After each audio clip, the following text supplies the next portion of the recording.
Bonjour à tous. Donc je vais peut-être me représenter si certains d'entre vous ne me connaissent pas. Je suis Sébastien Lahalle et je travaille donc pour la société TA Instruments, qui est une société d'origine américaine, basée sur la côte Est. Et moi, je fais partie de la filiale française, basée à Guyancourt, en région parisienne. Donc, petit rappel sur ce que TA est capable de vous proposer en termes de mesures d'analyse de laboratoire. Donc 4 grandes gammes d'appareils. D'abord, tout ce qui concerne l'analyse thermique, c'est l'origine de TA, Thermal Analysis en fait, avec des équipements de DSC, d'ATG, d'ATD, des équipements de rhéologie, ce que je vais vous présenter un petit peu plus en détail aujourd'hui, donc pour faire de la rhéologie des liquides et des solides également, à travers la DMA, des équipements pour mesurer les propriétés thermophysiques des matériaux. Ce que j'entends par là, c'est essentiellement des équipements de dilatométrie et des équipements pour mesurer la conductivité thermique des matériaux. Et enfin, des équipements de microcalorimétrie, où là, on retrouve l'analyse de flux de chaleur, mais sur des quantités beaucoup plus faibles, notamment pour typiquement du dosage entre des protéines et des matériaux réactifs. Et donc, la gamme sur laquelle je vais me focaliser aujourd'hui, ce sont les rhéomètres de la gamme Discovery Hybrid Rhéometer. Aujourd'hui, TA propose 2 gammes différentes de rhéomètres. Vous avez ces systèmes-là, qui sont des systèmes qui viennent des systèmes à contrainte imposée. Dans les années 90, TA a acheté une société qui s'appelait Carimed, une société anglaise, et qui fait donc et aujourd'hui, TA fait ces rhéomètres. Donc on les appelle à contrainte imposée parce que le capteur et le moteur sont dans la tête, et vous avez une boucle d'asservissement entre le moteur et le capteur du système.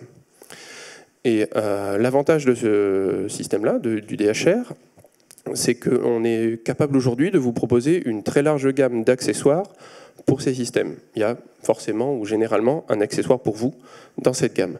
Ici, vous avez 3 configurations différentes du même appareil. Là, quelque chose de très classique, un plan Peltier et une géométrie cône ou plan.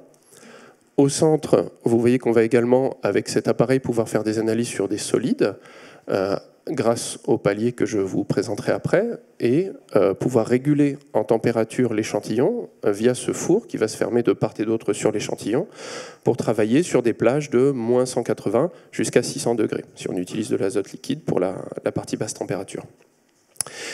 Et vous avez ici un 3e exemple de configuration avec une géométrie interfaciale, que je vais vous présenter davantage.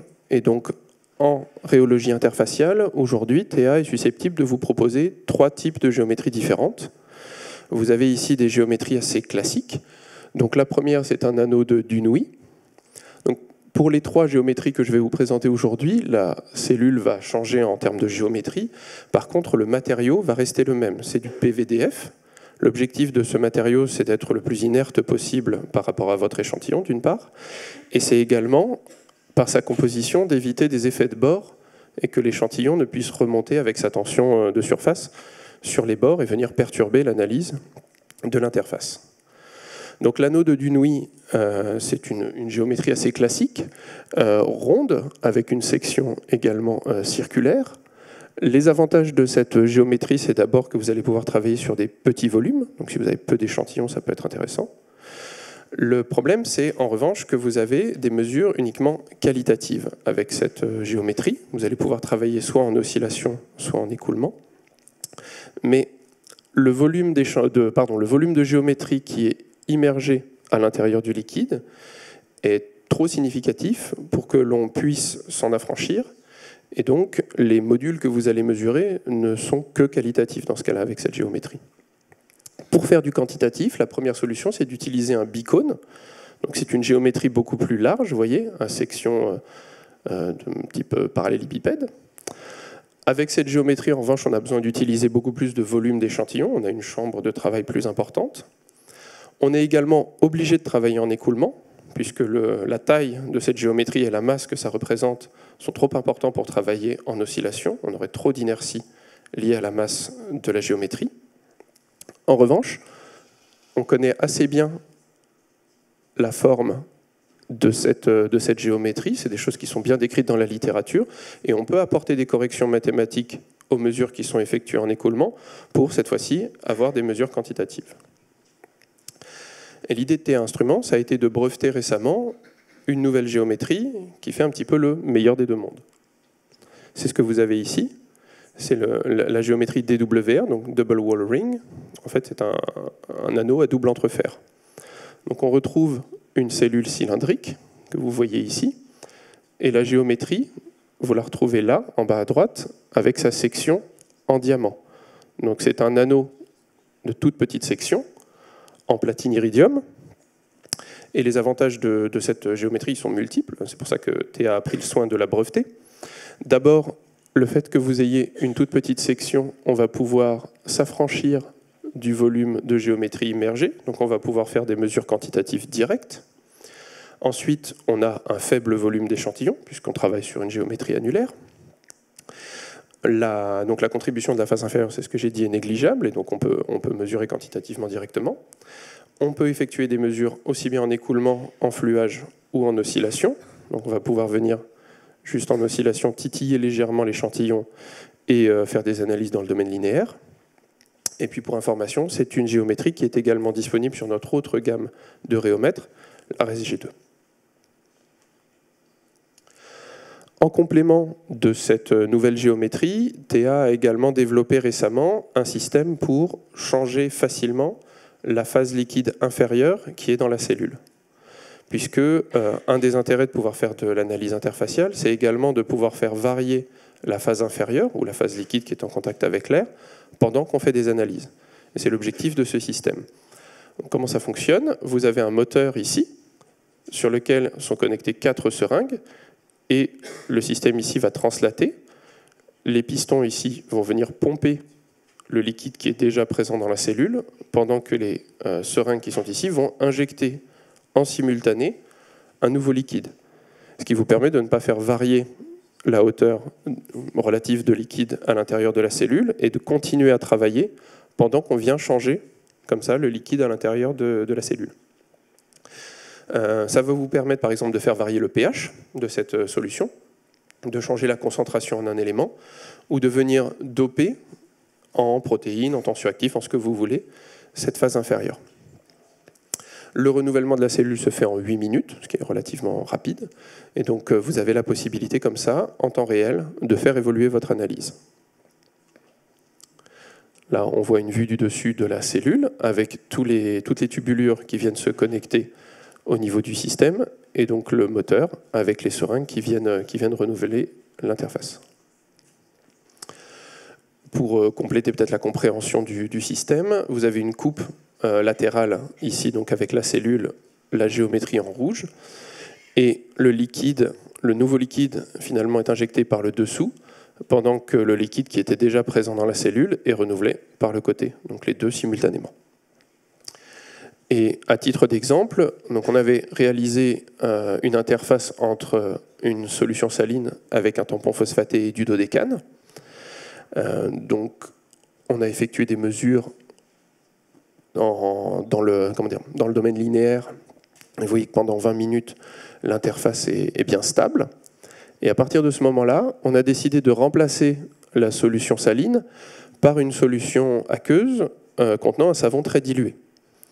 Donc pendant environ 8 minutes, vous voyez qu'on a la phase de renouvellement du liquide, et à partir de ce moment-là, les modules s'effondrent et l'interface a été détériorée par l'ajout de la nouvelle solution.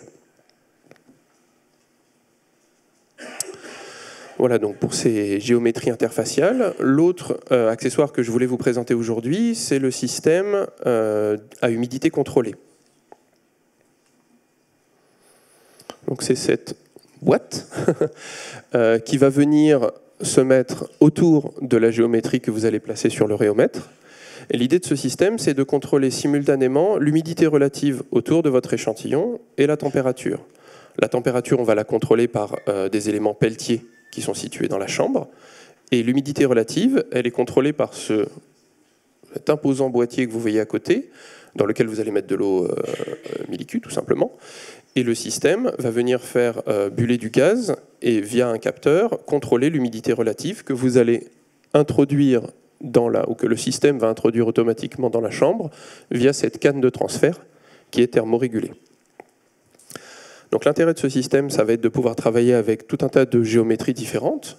On va pouvoir travailler sur des liquides ou des pâtes ou des éléments de ce type-là, via des géométries plan-plan ou cône-plan très classiques, des géométries annulaires que je détaillerai après, et également sur des échantillons solides, via de la flexion 3 points ou de la tension. Puisque tout à l'heure, je vous ai dit que l'appareil était un petit peu particulier, il s'appelle hybride, parce que dans la tête du réomètre, on a un palier électromagnétique. Ça, c'est un palier qui a été breveté il y a quelque temps par Théa. L'idée de ce palier, contrairement aux paliers de réomètre classiques qui peuvent être à carbone poreux ou avec des trous à travers lesquels de l'air comprimé passe, ça va être de maintenir le palier entre deux électroaimants. Donc classiquement, on a 500 microns et le palier ne bouge pas, mais en faisant varier le courant dans les électroaimants, on va pouvoir faire osciller le palier et donc venir travailler de manière verticale et non pas circulaire sur l'échantillon et faire de la DMA avec un échantillon solide, tout en contrôlant la température et l'humidité autour de cet échantillon.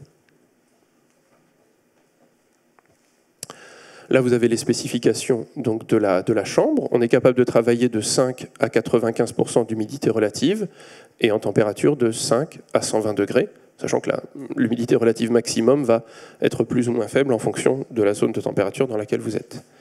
On peut travailler de manière isotherme ou à iso-humidité relative, ou avec des gradients, la possibilité de faire des rampes en température ou en humidité relative. Donc dans cette chambre, on va notamment pouvoir utiliser deux géométries un petit peu spécifiques. La première que je vais vous présenter, c'est la géométrie annular ring, ou anneau annulaire. Très intéressant. De base, si vous utilisez un plan-plan avec un échantillon liquide, le problème avec l'humidité, ça va être de pouvoir faire pénétrer les molécules d'eau à l'intérieur de votre échantillon pour avoir quelque chose d'homogène, puisque là, ça ne peut pénétrer que par le bord. L'idée avec cette géométrie, ça a été d'évider la face supérieure et d'utiliser uniquement un anneau, et de ne travailler que sur la périphérie de l'échantillon. Donc là, l'échantillon, il est sous forme annulaire, donc si vous avez quelque chose de vraiment pâteux, évidemment, vous pouvez le mettre comme ça, sinon vous le mettez classiquement sur toute la surface du plateau.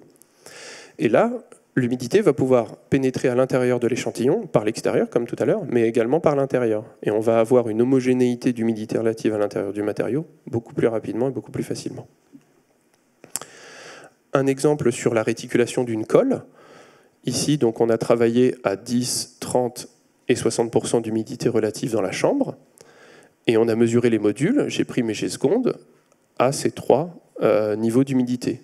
Donc, j'espère que vous voyez correctement. Les deux premières courbes vertes et bleues, ici avec des petits triangles, c'est à 10% d'humidité. Et donc on peut mesurer et relever le temps de réticulation au moment où les deux modules se croisent. Et vous voyez qu'à 30% et à 60%, ce temps de réticulation s'allonge, notamment à 60% de manière assez significative. Et la dernière géométrie que je voulais vous présenter, c'est le système pour étudier la diffusion en surface de l'échantillon. Ici, la géométrie inférieure, c'est un anneau dans lequel vous allez pouvoir placer votre échantillon. Et la géométrie supérieure est également un anneau, mais avec cette section de type triangulaire en pointe pour pouvoir pénétrer de manière superficielle dans l'échantillon. Donc lorsque l'humidité va venir diffuser, on va juste faire des mesures en surface pour pouvoir notamment étudier des phénomènes de séchage ou d'apparition de peau à la surface d'un échantillon. Comme par ici, pour le séchage d'une peinture, on reprend donc les trois exemples un petit peu comme précédemment, 10%, 30% et 60% d'humidité, et on voit qu'à faible taux d'humidité, les modules se croisent beaucoup plus tôt qu'à 60%, et donc plus il fait sec, et plus votre peinture sèche vite. Il n'y a peut-être pas besoin de tout ça pour deviner ça, mais en tout cas, ici, ça vous donne des valeurs quantitatives et ça vous permet notamment d'ajuster votre formulation, par exemple. Voilà. Pour terminer, il me reste à vous dire, si vous avez besoin de plus d'informations, je suis présent toute la journée ici. Vous avez également le site internet de Théa, où vous pouvez notamment vous inscrire gratuitement pour de l'e-learning, via soit des vidéos qui ont été déjà enregistrées d'e-learning passé. Donc vous rentrez juste votre adresse internet et vous pouvez y accéder, ou vous inscrire sur de futurs e-learning pour lesquels on communique régulièrement. Voilà, je vous remercie de votre attention.